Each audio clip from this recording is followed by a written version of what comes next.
नवसाला पावणारा महाराजा अशी ख्याती असणाऱ्या वाशी सेक्टर 17 येथील शिवशक्ती तरुण मित्र मंडळाच्या गणरायाचा आगमन सोहळा ढोल ताशांच्या गजरात मोठ्या दिमाखाने शुक्रवारी संपन्न झाला। यावेळी काढण्यात आलेल्या भव्य मिरवणुकीत हजारो नागरिक सहभागी झाले होते।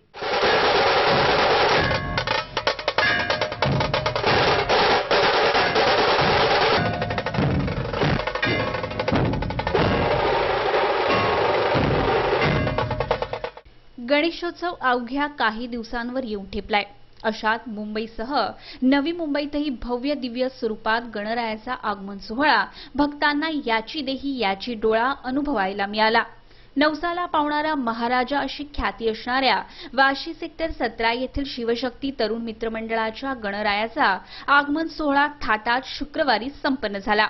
दरवर्षी संपत शेवाळे यांच्या अध्यक्षतेखाली नवसाला पावणाऱ्या महाराजाचे आगमन होते। संपूर्ण रस्ताभर आकर्षक रांगोळ्या काढून ढोल ताशांच्या गजरात वाशीच्या महाराजाचं आगमन झालं। गेले 30 वर्ष सार्वजनिक गणेशोत्सव मंडळ सेक्टर 17 हा नवसाला पावणारा महाराज म्हणून प्रसिद्ध होत आहे आणि आज या गणेशोत्सवाचं आम्ही मोठ्या थाटामध्ये उत्साहामध्ये आगमन सोहळा आयोजन केलेला आहे आणि वाशी नगरामध्ये या गणेशोत्सवाचं आगमन झालेलं आहे, गणपतीचं आगमन झालेलं आहे आणि गेले 30 वर्ष राजमाता चौकमध्ये आम्ही हा गणेशोत्सव साजरा करत होतो, परंतु हायकोर्टाचा आदेश, महापालिका आयुक्त आणि पोलीस आयुक्त यांचाही सहकार्य, या तिघांच्या सहकार्याने आम्ही सार्वजनिक गणेशोत्सव मंडळ सेक्टर 17 नवसाला पावणारा महाराजा या ग्राउंडमध्ये यावेळेला साजरा करत आहे।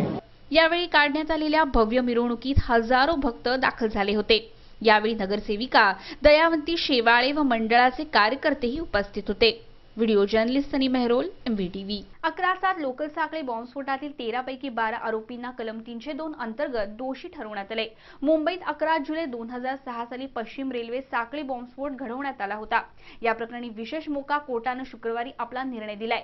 त्यामुळे तब्बल 9 वर्षांनंतर स्फोटातील पीडितांना न्याय मिळालाय। 11/7 लोकल साखळी बॉम्बस्फोटातील 13 पैकी 12 आरोपींना कलम 302 अंतर्गत दोषी ठरवण्यात आले।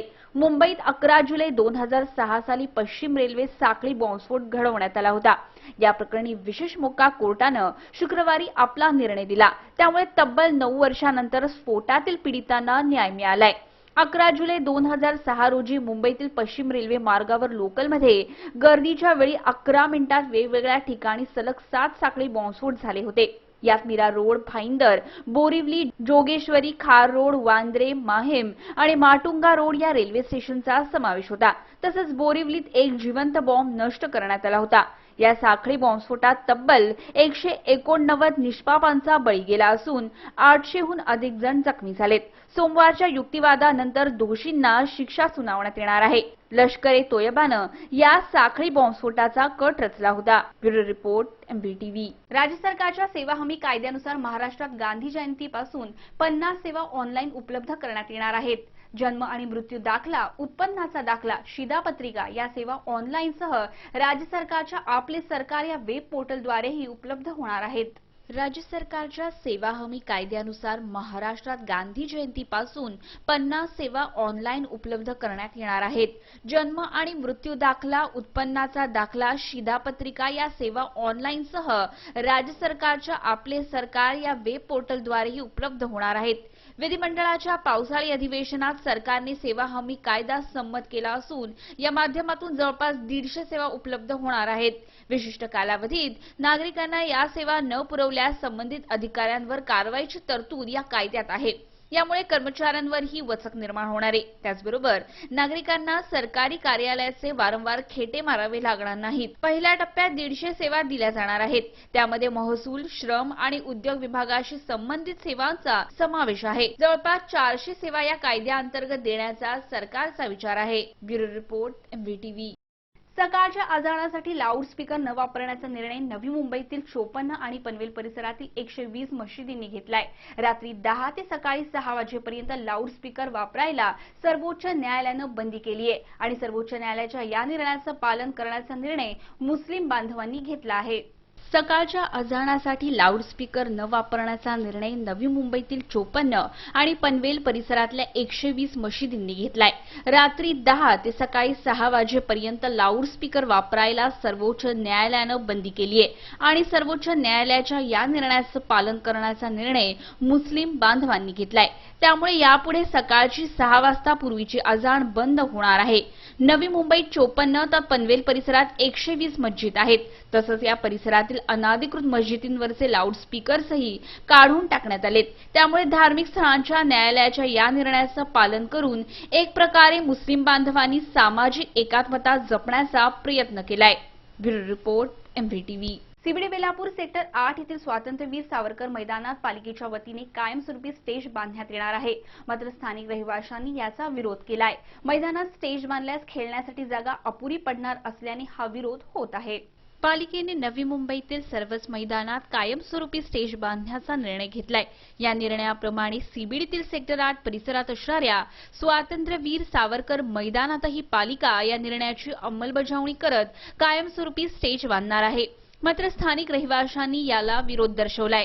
सीबीडीत सध्या मोकळ्या मैदानाची कमतरता आहे. त्यात सेक्टर 8 येथील हे स्वातंत्र्यवीर सावरकर मैदान आकारानं छोटं आहे. अशात या ठिकाणी कायमस्वरूपी स्टेज बांधण्यात आल्यास खेळण्यासाठी जागा अपुरी पडेल असं मत काही क्रीडाप्रेमींनी व्यक्त केलंय. इथे एक स्टेज प्रपोज केलेला आहे NMMCने वाटतं. तर त्या जर परमनंट स्टेज केलं तिथे तर ग्राउंड खेळण्यासारखं होणार नाही, कारण की तो पोस्ट दिसतो आपल्याला, तो पोस्ट काढायला लागेल. आणि तो पोस्ट काढला तर मग परत कार्ड घालमध्ये ग्राउंडची पूर्ण वाट लागून जाईल. आणि वरतून तुम्ही जर बांबू टाकणार ग्राउंडमध्ये स्टेजसाठी तर बांबूमुळे पूर्ण माती आहे ती लूज होऊन जाईल आणि त्याच्यात खड्डे होतील. आणि खेळताना जर पोरांचे पाय त्या खड्ड्यात अटकले तर पाय तुटणार, काही होऊ शकतं त्याच्यामध्ये. स्टेज का ही बस प्रॉब्लम था, तो स्टेज आने वाला था. वो एक स्टेज आ जाएगा तो खेलने को एक और कोई ग्राउंड है नहीं दूसरा सीबीडी में, एक ही एक ग्राउंड है. अभी वो भी स्टेज आ जाएगा तो हम लोग वहाँ पे वो भी खेल नहीं सकते. फिर कायमस्वरूपी स्टेज बांधण्यापेक्षा मैदानात शौचालयाची, पिण्याच्या पाण्याची, मैदानाच्या देखभालीची सोय करण्यात यावी अशी मागणी स्थानिकांनी केली आहे. या मैदानात खेळण्यासाठी येणारी मुलं जवळच असणाऱ्या नाल्याच्या घाणेरड्या पाण्याने हातपाय धुत आहेत. आम्हाला इथं एक नळ दिलेला गेला तर बरं होईल, कारण की आम्हाला धुवायला, स्टड धुवायला आमचे कपडे खराब होतात ग्राउंडमध्ये. तर आम्हाला नाल्यात उतरायला लागतं. नाल्यात साप असतात, काय काय किडे असतात, तर कोणाला चावलं काय झालं तर अजून प्रॉब्लेम होईल मुलांना. म्हणून एक नळ जर दिला तर आम्हाला बरं होईल. एकंदरीतच पालिकेच्या या भूमिकेचा नागरिकांनी विरोध केलाय. व्हिडिओ जर्नलिस्ट सनी मेहरोलसह राज चव्हाण, MVTV. नवी मुंबई महानगरपालिका क्षेत्रात मोरबे धरणातून पाणी पुरवठा होतो. मात्र यावेळी पाऊस कमी झाल्याने नवी मुंबईकरांवरही पाणी कपातीचं संकट कायम आहे. असं असताना नवी मुंबईत कोणत्याही प्रकारे पाण्याचं नियोजन मात्र दिसत नसल्याचं समोर आलंय. नवी मुंबई महानगरपालिका क्षेत्रात मोरबे धरणातून पाणी पुरवठा होतो. मात्र यावेळी पाऊस कमी झाल्याने नवी मुंबईकरांवरही पाणी कपातीचं संकट कायम आहे. असं असताना नवी मुंबईत कोणत्याही प्रकारे पाण्याचं नियोजन मात्र दिसत नसल्याचं समोर आलंय. नवी मुंबईत पालिकेनं 6 STP प्लांट तयार केलेत. मात्र या 6ही STP प्लांटचं शेकडो MLD पाणी थेट खाडीत सोडलं जाते. शहरातील सांडपाण्यावर प्रक्रिया करून ते स्वच्छ करीत पुन्हा वापरात आणण्यासाठी पालिकेनं 250 कोटींचा STP प्लांट सुरू केलाय. हे प्रक्रिया केलेलं पाणी बांधकाम व्यावसायिक, गाड्या धुण्यासाठी आणि गार्डनिंगसाठी वापरून त्यातून आर्थिक उत्पन्न मिळवण्याचा महापालिकेचा प्रकल्प होता. मात्र याबाबत कोणतंही नियोजन महापालिकेने केलेलं नसून आज हे शुद्ध पाणी चक्क खाडीत सोडलं जातंय. नवी मुंबई शहराला 450 MLD पाण्याची गरज आहे.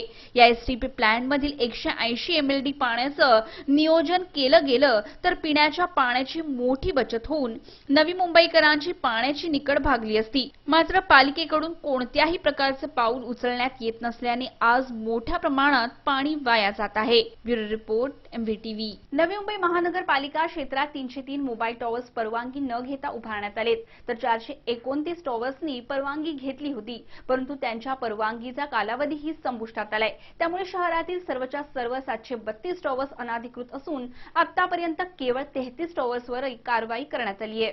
नवी मुंबई महानगरपालिका क्षेत्रात 303 मोबाईल टॉवर्स परवानगी न घेता उभारण्यात आले आहेत. तर 429 टॉवर्सनी परवानगी घेतली होती, परंतु त्यांच्या परवानगीचा कालावधीही संपुष्टात आलाय. त्यामुळे शहरातील सर्वच्या सर्व 732 टॉवर्स हे अनधिकृत असून आतापर्यंत केवळ 33 टॉवर्सवर कारवाई करण्यात आली आहे. शहरात मोबाईल नेटवर्क सुरळीत सुरू व्हावं यासाठी गृहनिर्माण सोसायट्यांबरोबरच जिथे जागा मिळेल तिथे टॉवर्स उभे करण्यात आले आहेत. या टॉवर्सच्या लहरींमुळे आरोग्यावर परिणाम होतो, कॅन्सर व इतर आजार होण्याचा धोकाही संभवतो. त्यामुळे दक्ष नागरिक मोबाईल टॉवर्स बसवण्यास नकार देतात. सध्या स्थितीत शहरात सर्वच टॉवर्स हे अनधिकृत आहेत. या विनापरवाना टॉवर्समुळे पालिकेचा महसूलही बुडतो. असं असतानाही अद्याप 772 अनधिकृत टॉवर्सपैकी केवळ 33 टॉवर्सवर कारवाई करण्यात आली आहे. Bureau report MVTV. MVTV वृत्तवाहिनीवरील बातम्या आता तुम्ही media.mvtv या YouTubeवरील लिंकवरही पाहू शकता व तुम्ही आम्हाला संपर्कही करू शकता. संपर्कासाठी आमचा दूरध्वनी क्रमांक आहे 27571494. तुम्ही तुमच्या प्रतिक्रियाही आम्हाला कळवू शकता. त्यासाठी आमचा ईमेल ID आहे mvtvnews@gmail.com. आजच्या बातमीपत्रामध्ये इतकंच. पुन्हा भेटूया पुढच्या बातमीपत्रात. तोपर्यंत नमस्कार.